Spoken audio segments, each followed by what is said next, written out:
Hi, my name's Steve Hodgden from Modern Asset Management, and today's webinar is the one question collectors won't ask and why it works. Why should you listen to this webinar? Well, because if you try these things, you're going to become happier and more effective in your dealings with customers and in everyday life. You're going to learn tools for successful collections and how to keep customers happy at the same time. We're going to help you take a little stress out of your job, and as an end result of trying this, you're going to collect more money. Why should you listen at all? We listen to learn. We listen because we connect and relate to one another, because we have 2 ears and 1 mouth. We listen primarily to get what we want, and because reading a joke is never as funny as hearing one. So, let's make some money. What kind of collector are you? I used to be the old guy on the left. Could I light somebody up. But I've made an awful lot more money being like the woman on the right. I think there's great collectors. I think people that do this work really need to be honored. I think this is tough work. You have to be brave. You have to be a great communicator. Boy, do we work hard. You have to be a detective. You have to actually like people. You do. You have to know when you're being told a lie. And the best collectors take themselves seriously. Now, let's get to the secret sauce. That's going to change your game. It's going to change your point of view a little. It will take the customer off defense, open doors to solutions, actually make your job a little easier. And I've found this to be about 80% effective.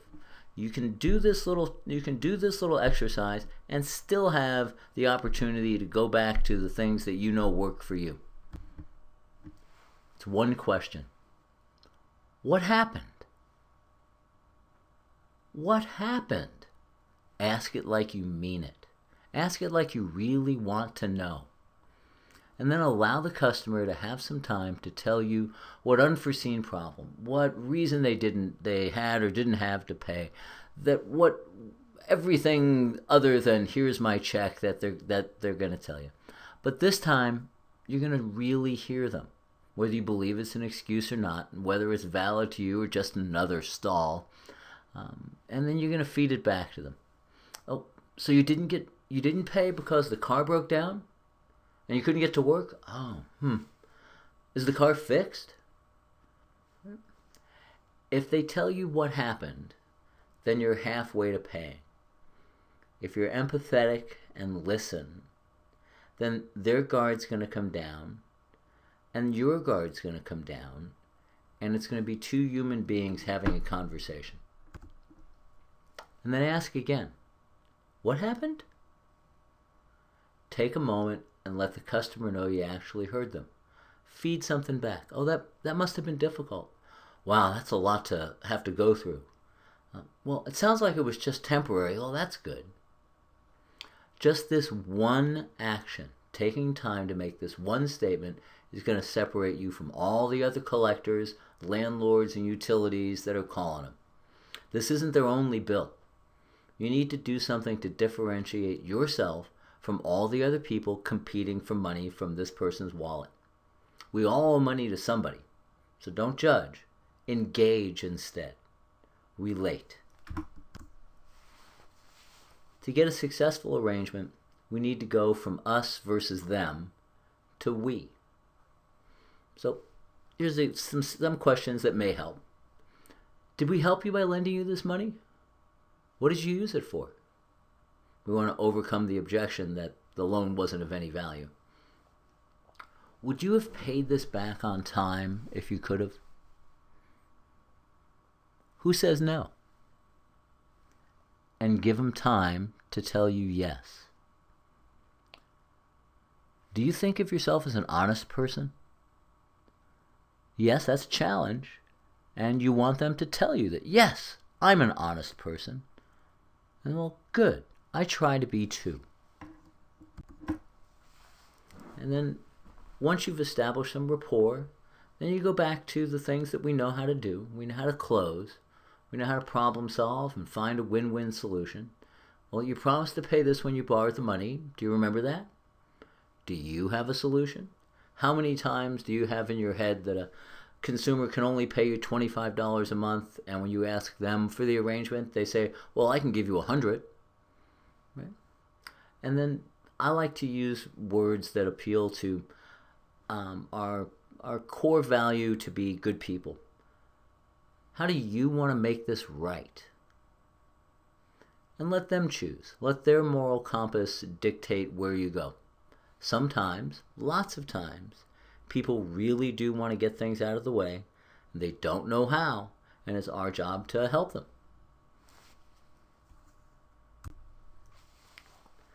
Here's a list of suggested responses, just ideas. You guys all know better ideas on how to respond to these kinds of things than I do.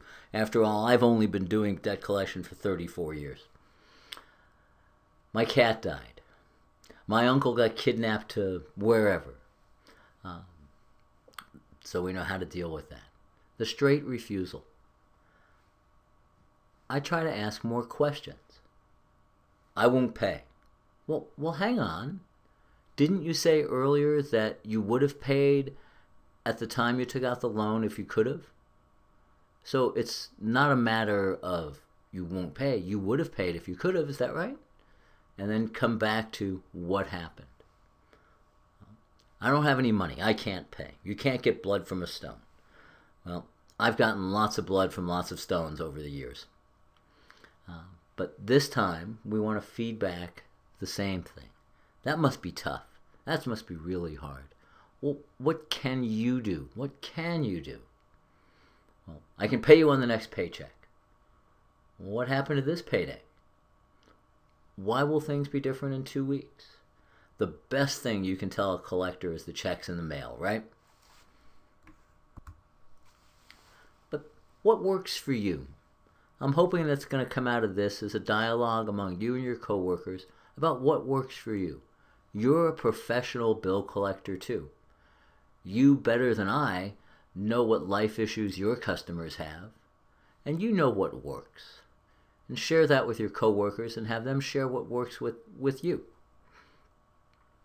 One of the things I look for in people that I train is how quickly can you identify that there's no hope and move on to the next account.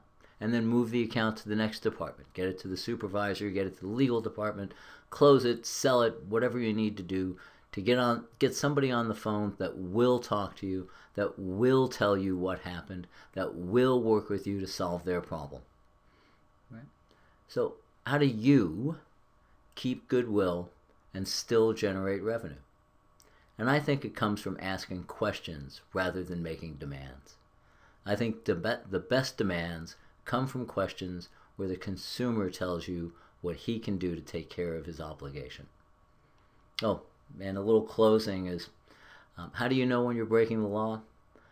We can all study the FDCPA and the TCPA and go to classes and be tested, but I think the giggle test really works.